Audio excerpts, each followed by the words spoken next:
ধোঁয়ায় ঢেকে গেছে আকাশ, রাডার সিগন্যালে জ্বলছে লাল বাতি। পাকিস্তানের আকাশপথে ঢুকে পড়েছে ভারতের যুদ্ধবিমান রাফাল। মুহূর্তেই পরিস্থিতি বদলে যায়। সামরিক ঘাঁটিগুলোতে বেজে ওঠে হাই অ্যালার্ট। আকাশে উত্তেজনার আগুন, আর মাটিতে নিঃশ্বাস বন্ধ করে রেখেছে পুরো জাতি।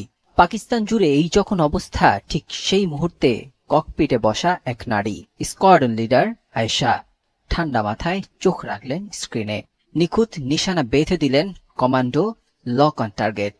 সেকেন্ডের ব্যবধানে পাকিস্তানের আকাশে থেমে যায় ভারতের আধিপত্যের স্বপ্ন। রাফাল বিস্ফোরিত হয় মাঝ আকাশেই। আগুনের গোলায় ছিন্ন ভিন্ন হয়ে পড়ে ভারতের রাফাল যুদ্ধবিমান। পাকিস্তান জুড়ে তখন আনন্দের ঢেউ। কারা বলেছিল যুদ্ধ কেবল পুরুষের খেলা, আয়েশা যেন সেই পুরনো যুক্তিগুলো মুহূর্তেই গুড়িয়ে দিলেন।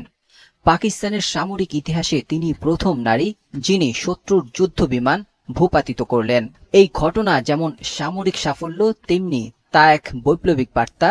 নারীরা শুধু ঘরেই নয়, দেশের গর্ব হতে পারে। আয়েশার সাহসিকতার প্রশংসা ছড়িয়ে পড়ে গোটা বিশ্বে। যুক্তরাষ্ট্র, ব্রিটেন, তুরস্ক, বিভিন্ন দেশের সংবাদ মাধ্যমে প্রশংসা করে তার বীরত্বগাথা। পাকিস্তানের প্রধানমন্ত্রী নিজে ফোন করে অভিনন্দন জানান তাকে। প্রতিরক্ষা মন্ত্রণালয় ঘোষণা করে তাকে দেওয়া হবে জাতীয় বীরের সম্মান।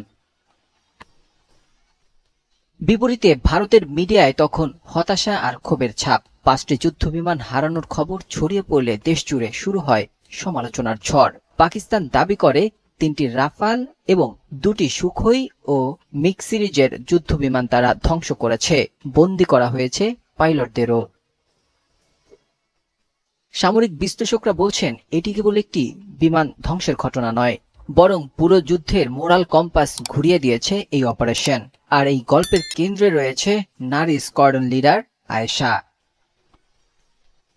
এই আকাশ যুদ্ধ প্রমাণ করল যুদ্ধের সাহস, দক্ষতা আর চিতার মতো মনোযোগী আসল অস্ত্র। আর আয়েশা সেই অস্ত্রেই হয়েছেন পাকিস্তানের আকাশরানী।